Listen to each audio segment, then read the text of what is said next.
कोई डिस्क्रिमिनेशन नहीं किया जाता, तो मोदी जी आप झूठ बोल रहे। वरना क्या वजह है? वरना क्या वजह है? आप क्यों आज उन बेकसूर बच्चों की मौतें होती है, मारे जाते हैं, और आप खामोश है? अगर आप यूएस से वापस आ रहे तो हम आपको कहेंगे कि जाओ सीधा आपका हवाई जहाज मणिपुर के अंदर उतारो, जहां कितनी सारी चर्चिस को जलाया गया है, कितने सारे बेगुनाह लोगों को मारा गया है। आज दोस्त के नाम पे, आज किसी की तस्वीर के नाम के ऊपर आज जो खतरे आम हो रहा है, और अगर वजीर आजम पंत प्रधान अगर ये कह रहे हैं कि नहीं इस मुल्क के अंदर भेदभाव नहीं हो रहा है, तो आप झूठ कह रहे हैं।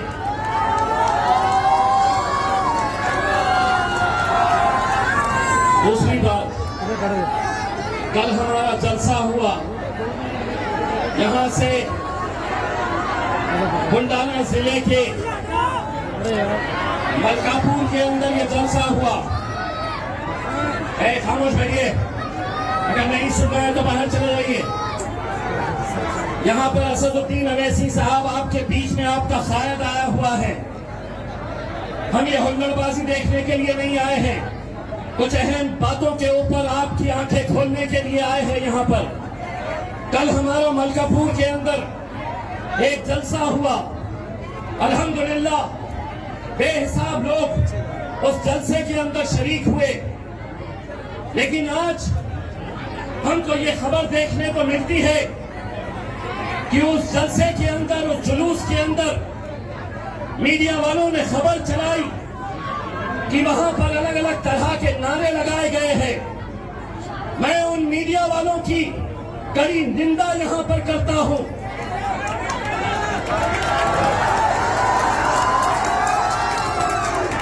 चौबीस साल इम्तियाज जलील भी पत्रकार था, लेकिन इम्तियाज जलील ने पत्रकारिता की है। आज तुम जो कर रहे हैं वो भड़वागिरी कर रहे हो। जाओ और सुनाओ अपने मालिकों को। इस देश के अंदर अगर आज इस देश के अंदर जाति, धर्म और मजहब के नाम के ऊपर अगर कोई बांटने का काम कर रहा है,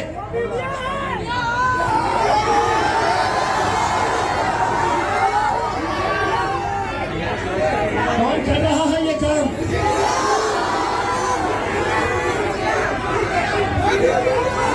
मैंने जैसे ही ये खबर आई, मैंने ट्वीट करके कहा है कि उन तमाम चैनल्स को अगर ये समझ रहे होंगे कि ये डरपोक जमात है, तो ये समझ लो किसी के बाप से हम डरने वाले लोग नहीं है। अगर वहां पर कुछ हुआ नहीं और उसके बावजूद भी अगर तुम महज अपनी टीआरपी चमकाने के लिए अगर समाजों के बीच में दरारें और दीवारें पैदा करने का काम कर रहे, तो मैं उन तमाम पत्रकारों को ये कहता हूं कि जब 24 साल की पत्रकारिता के बाद इम्तियाज जलील को यह एहसास हुआ है कि अब यहाँ पर ईमानदारी पत्रकारिता नहीं हो सकती है, तो उसने पत्रकारिता का चोला उतारा और अपने शायद बैरिस्टर असदुद्दीन अवैसी का दामन थामा। तुम भी उतारो। अगर पत्रकारिता नहीं करनी है तो उतारो और जाकर उन बजरंग दलियों के साथ मिल जाओ, उन विश्व हिंदू परिषद वालों के साथ मिल जाओ, क्योंकि वो जो काम कर रहे हैं वही काम तुम लोग कर रहे हैं। एक चैनल वाला कहता है कि अकोला में रुके नहीं क्योंकि इन्हें डर था। जा तेरे मालिक को बोलना इम्तियाज जलील को कहां बुलाना है, बुला आने के बाद बुला। दलाली तुम करो और आज समाज के बीच में, हिंदू मुसलमानों के बीच में दरारें पैदा करने का काम अगर कोई करेगा, इसीलिए एक बात समझ लो, कैसे डसेगा कौन सब जानता हूं मैं। लेकिन कहाँ किसी का खौफ मानता हूं मैं। जंगल के हो या आस्तीन के, जंगल के हो या आस्तीन के, सांपों की सारी नस्लों को पहचानता हूं मैं।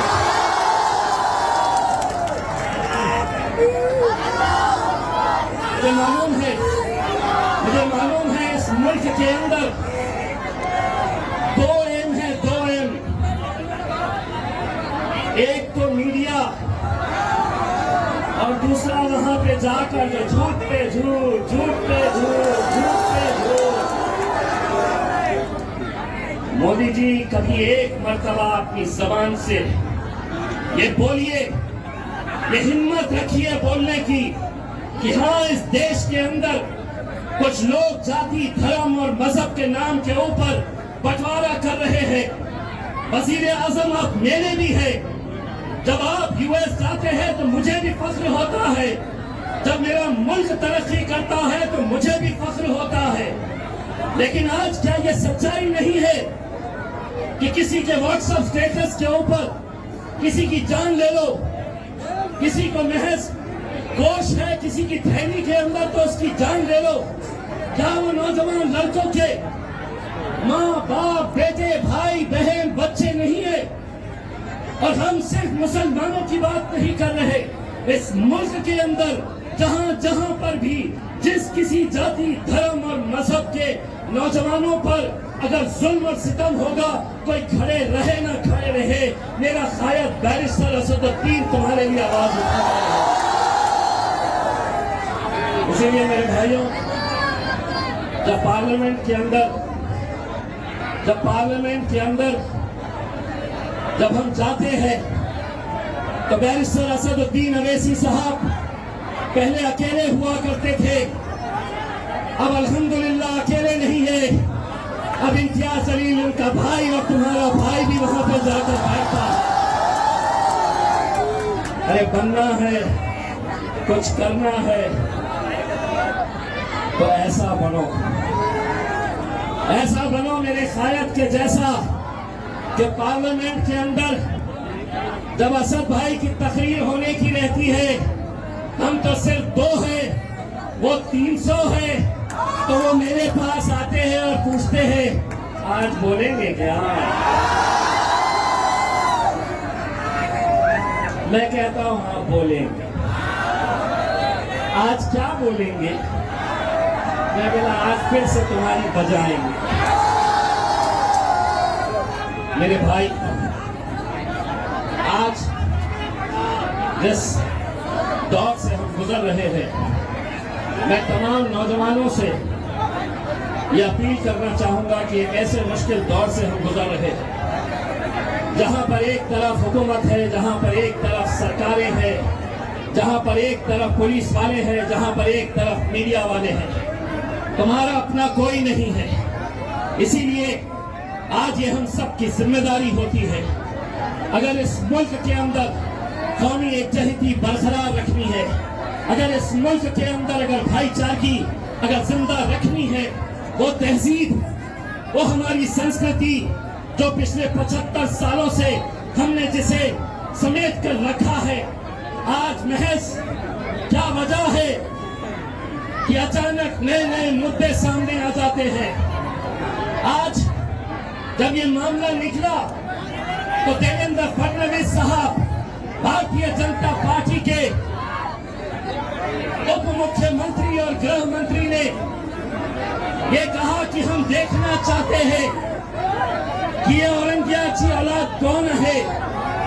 मैं आपको कह रहा हूं, देवेंद्र फडणवीस साहब, इम्तियाज जलील आपको कह रहा है, बताओ पिछले 75 सालों के अंदर क्या वजह है कि एक राजा जो 400 साल पहले था, उसकी कभी भी कोई जयंती मनाई नहीं गई, कहीं कोई पोस्टर नहीं दिखा, किसी ने व्हाट्सएप के ऊपर नहीं रखा। ये भारतीय जनता पार्टी सत्ता में आती है और अचानक ये मुद्दा इसलिए खड़ा किया जाता है कि समाज के बीच में दरार पैदा करो मजा लेते रहो। एक बात अच्छी तरह से समझ लो, हम सत्ता के धोखाधिकारी नहीं है, हम सत्ता के लालची नहीं है। इस मुल्क से हमें मोहब्बत है। मैं तमाम नौजवानों से यह अपील करना चाहूंगा, जिसे हुल्लड़बाजी करना है वो यहां से निकल जाए, बैठ जाइए बाकी के। ये चंद लड़के जो सामने खड़े हुए हैं,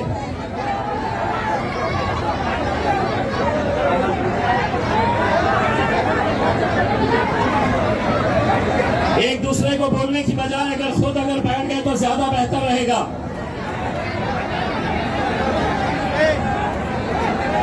यकीन मानिए, अगर आप नहीं बैठेंगे तो असद अवैसी साहब अगले 5 मिनट में हम यहां से उन्हें लेकर चले जाएंगे। हम कोई हंगामा या हुल्लड़बाजी करने के लिए नहीं आए हैं, हम आपको बताने के लिए आए हैं कि इस मुल्क के हालात कैसे हैं। सामने वाले मैडम से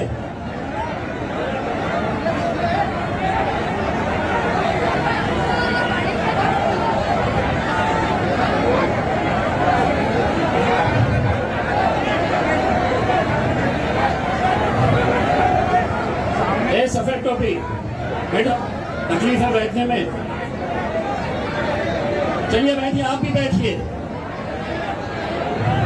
मेरे भाई, आज बैरिस्टर असदुद्दीन अवैसी साहब, हम तमाम लोग जो अलग अलग जगह जाकर आप लोगों से ये अपील कर रहे हैं, ये मुल्क की खूबसूरती को बरकरार रखिएगा।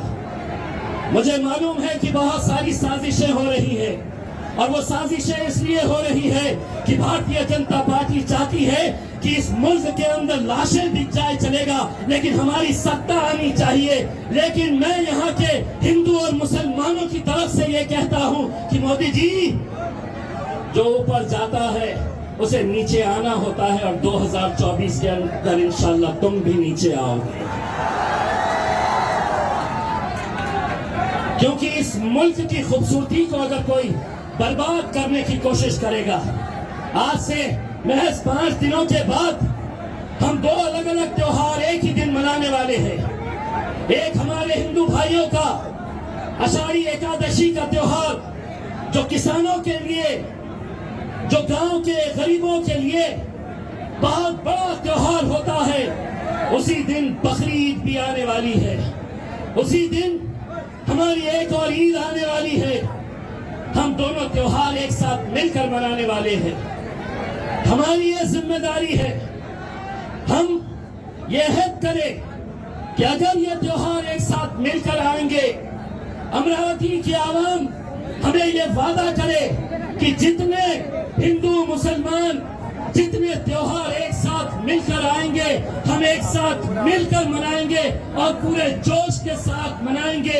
है तैयार तो हाथ ऊंचा करके आप मुझे बताओ। मीडिया वालों, ये मेरे मुल्क की, ये मेरे देश की, मेरे राज्य की तहजीब है, संस्कृति है। लेकिन आज कैसे कैसे हथकंडे अपनाए जा रहे हैं, आप सभी लोग जानते हैं। कैसे कैसे लोग हमें निशाना बना रहे हैं। अरे इतने परेशान क्यों हो गए हैं? कितने परेशानी की क्या बात है? 550 का ऐवान है, 550 का पार्लियामेंट है, हम तो सिर्फ 2 ही है ना। हम 2 है। बताओ, जब हम पहली मर्तबा जब हम गए थे तो लोग कहते थे, तमाम कांग्रेसी लोग कहते थे, राष्ट्रवादी वाले कहते थे, ये जो बैरिस्टर असदुद्दीन अवैसी है हैदराबाद का एमपी, ये जिंदगी भर अकेला रहेगा, एक ही एमपी रहेगा। अल्हम्दुलिल्लाह आप लोगों की दुआएं थी, अब एक नहीं, एक के 2 हो गए हैं, आगे 2 के 4 हो गए। जब मैं जब हम पहली मर्तबा जब हम गए थे पार्लियामेंट के अंदर, तो वो बड़े वाले साहब जो है ना, अभी यूएस के अंदर जो है, ये अमेरिका जो गए हुए हैं, उन्होंने क्या पूछा था पता है? दूसरे नंबर वाले को पूछा था, अरियो सांबा कितने आदमी? अरे जवाब में क्या मिला था? साहब है तो दो, लेकिन 300 पे भारी है अपने। आज मेरे भाइयों, आप लोगों से सिर्फ इतनी इल्तिजा करना चाहूंगा कि आज कश्मीर से कन्याकुमारी तक आज जो हाल है अलग अलग, और उसके बावजूद भी अगर वजीर आजम अगर ये कहते हैं कि इस मुल्क के अंदर डिस्क्रिमिनेशन नहीं हो रहा है, तो सुनिए, आज उत्तर प्रदेश के अंदर महज एक मौलाना को इस वजह से गिरफ्तार किया गया, एक मौलाना को इस वजह से गिरफ्तार किया गया कि उनके कोचिंग इंस्टीट्यूट के अंदर, उनके खुद के कोचिंग इंस्टीट्यूट के अंदर वो नमाज पढ़ा रहे थे, वो नमाज पढ़ रहे थे, तो उन्हें गिरफ्तार कर लिया गया। हिमाचल प्रदेश के अंदर आज एक संगठन ने ऐलान किया है कि इस राज्य से पूरे मुसलमानों को बाहर जाना होगा। हम 30 दिन का समय दे रहे हैं, इस राज्य में एक भी मुसलमान रहना नहीं चाहिए। उन तमाम संगठनों को अमरावती की आवाम की तरफ से कान खोल के सुनो, कान खोल के सुनो, ये मुल्क किसी के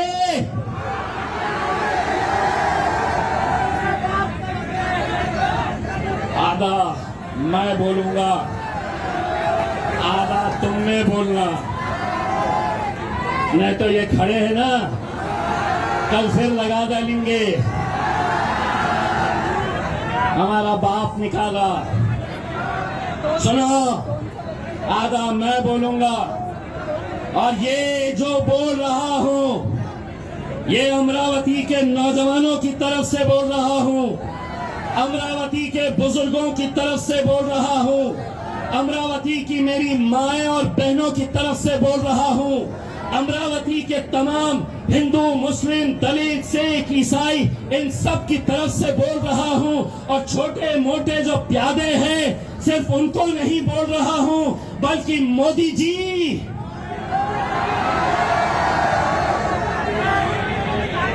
मोदी आप भी सुन लो, और आपके ये जो प्यादे जो समझ रहे हैं कि हम इस मुल्क के अंदर कुछ भी कर सकते हैं, उनको सबको कह रहा हूं, और सुनो, ये मुल्क तुम्हारे, अबे बाहर तक तो आवाज जाने दो, ये मुल्क तुम्हारे। अब मेरे पे केस होता है क्या? घंटा होता है। मैंने आधा बोला, आधा इन्होंने बोले। अब कांग्रेस वाले बोलेंगे इस पे केस करो, राष्ट्रवादी वाले बोलेंगे इस पे केस करो, ये जो रिकॉर्डिंग कर रहे हैं वो फॉरवर्ड रिवाइंड करेंगे, और आखिर में इनके हाथ में क्या आएगा मालूम है? बाबा जी का। इसीलिए हम जब तक सीधे हैं तो सीधे, हमको नहीं छेड़े तो अच्छा है, वरना अगर छेड़े तो हम अब होता केस, क्या मिलता? इसीलिए आज ये वक्त की जरूरत है कि जिस दौर के अंदर नौजवान बच्चों का कत्लेआम हो रहा है। मेरे साथ हमारे वर्किंग प्रेसिडेंट जनाब डॉक्टर गफ्फार खादरी साहब हैं। पिछले 10 दिनों से डॉक्टर गफ्फार खादरी साहब का काम क्या है, तो कभी जलगांव जाओ क्योंकि एक नौजवान लड़के का कत्ल कर दिया गया, कभी अहमदनगर जाओ क्योंकि एक नौजवान लड़के को मार दिया गया, कभी श्रीरामपुर जाओ, कभी कोल्हापुर जाओ, कभी इगतपुरी जाओ, कभी नासिक जाओ। कब तक हम बेकसूर नौजवान बच्चों की लाशों को हम गिनते रहेंगे? इसीलिए मैं आज उन तमाम पुलिस वालों से भी कहता हूं, बहुत अच्छे मैंने पुलिस वालों को देखा है। आपके कमिश्नर नवीन रेड्डी साहब को भी मैं बहुत अच्छे तरीके से जानता हूं, एक अच्छा ऑफिसर है। लेकिन मैं नासिक के उसी एसपी से पूछना चाहता हूं, अगर तुम्हारे इलाके के अंदर 10 दिन में 2 नौजवान लड़कों को दिन दहाड़े बजरंग दल के गुंडे अगर मारते हैं और अगर तुमसे वो समाने नहीं जा रहे, तो एसपी साहब अपनी वर्दी उतार दीजिए। तुम उस वर्दी के लायक नहीं है। हम इज्जत करते हैं पुलिस वालों की, जो सही तरीके से, हम कभी ये नहीं कहेंगे अगर जिस दिन इम्तियाज जलील कसूरवार है तो पुलिस वालों ने इम्तियाज जलील पर भी एक्शन लेना चाहिए। लेकिन महज एकनाथ शिंदे के बोलने पर, देवेंद्र फडणवीस के बोलने पर, देवेंद्र फडणवीस साहब, मैं आपको चैलेंज कर रहा हूं, मलकापुर की उस घटना की इंक्वायरी करवाइए। मैं आपको दावे के साथ कह रहा हूं, किसी ने कोई गलत नारा वहां नहीं लगाया। एक मीडिया वाला चलाता है, उसका देखकर दूसरा चलाता है, उसका देखकर तीसरा चलाता है और फिर प्रतिक्रियाएं देना शुरू हो जाती है। भारतीय जनता पार्टी के एक वो नेता है, तोतला बोलता, क्या नाम है उसका, किरीट सोमय्या, त्यांच्यावर आम्ही कारवाई करणार। हे तोतल्या, पहिले इन्क्वायरी कर, तुझी सरकार आहे, शेमड्यासारखा बोलू नको। अगर तू समझ रहा है कि जबान तेरे मुंह में है, तो तेरे जितने प्यादे हैं उनको लेकर आ किसी स्टेज के ऊपर और हमारी जबान का मुकाबला कर। अरे हम दोनों वहां पर 300 पर भारी है, अल्हम्दुलिल्लाह। तू किस खेत की मूली है रे? लेकिन जिसको मौका मिल रहा है, समझ रहे हैं कि इनके आगे कौन है, इनके पीछे कौन है, इनके तरफ से कौन लड़ने वाला है। कोई नहीं लड़ने वाला है, कोई नहीं लड़ने वाला है। ये तुम ही लोग हैं। कभी अपने गिरेबान में झांक कर देखो, इस शहर से, इस जिले से जिस खासदार के लिए तुम लोग अपने घरों के बाहर निकले थे, क्या मिला तुम्हें बदले में? क्या मिला बदले में? कितने लोगों ने उसे वोट दिए थे? कितने लोगों ने दिए थे? कहां है वो लोग जो कहते थे कि नहीं, हमको सेक्युलरिज्म को जिंदा रखना है? लो, क्या मिला है तुम्हें हिस्से में, बदले में? अरे जो तुम्हारी खासदार अपनी धार्मिक किताब को राजनीति का एक मुद्दा बना देती है, तो सोचो उसकी सोच कैसी होगी। जीत हार कुछ भी हो, लेकिन अगर इस तरह की अगर घटिया राजनीति अगर इस देश के अंदर अगर होने लगी, तो ये देश कहां जाएगा? कहीं ना कहीं इसके लिए तुम जिम्मेदार है, कहीं ना कहीं को जिम्मेदारी उठाओ। और मैं तो असद साहब को कह रहा हूं कि असद साहब इजाजत दे दो। एक बार मैंने विधायक औरंगाबाद से जीता, दूसरी बार अल्हम्दुलिल्लाह इनकी दुआओं से मैं दिल्ली तक आ गया, सांसद बन गया। अगर आप इजाजत दे तो मैं यहां से आकर लड़ लूं और फिर उसको बताता हूं कि कैसा जीतना हो जाता है।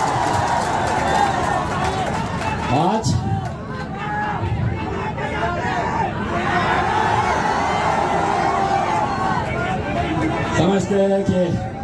समझते हैं कि हम कुछ भी बोल लेंगे, कुछ भी हम बोल लेंगे और इन लोगों को सबको सुनना पड़ेगा, इन सबको सुनना पड़ेगा। और सुनते आए हैं। पिछले 75 सालों के अंदर हमने क्या किया है? तो बारातें उनकी सस्ती थी, घोड़ी पर वो बैठते थे और हम क्या? तो हम ढोलक के सामने नाचने का काम करते थे 75 सालों के अंदर। अरे बैरिस्टर असदुद्दीन अवैसी साहब जब मैदान में उतरे तो उन्होंने एक ही बात कही, अब बहुत हो गया हमारा नाचना, अब घोड़ी पर भी हम ही बैठेंगे और नचाएंगे तुमको इंशाअल्लाह।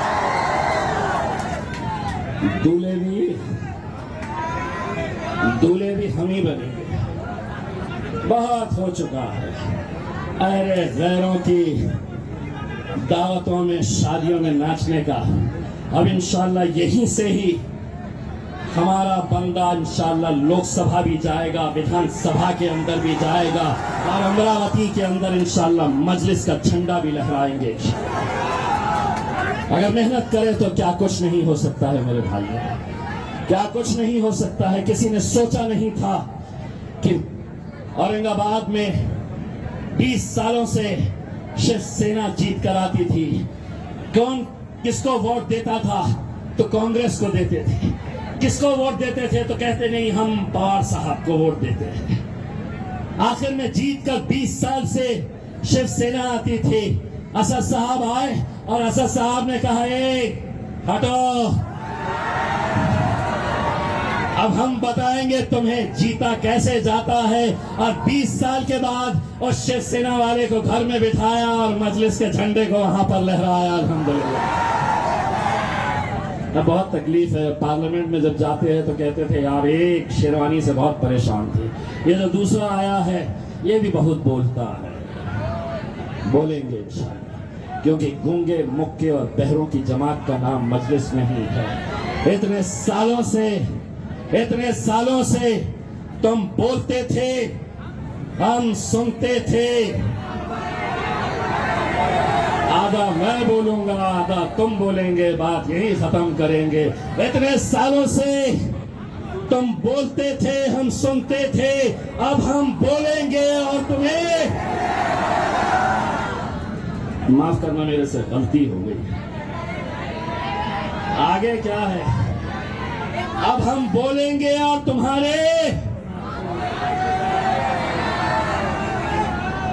जरा जोर से बोला, अब हम बोलेंगे और तुम्हारे पप्पा को भी सुनना पड़ेगा। बहुत बहुत शुक्रिया था।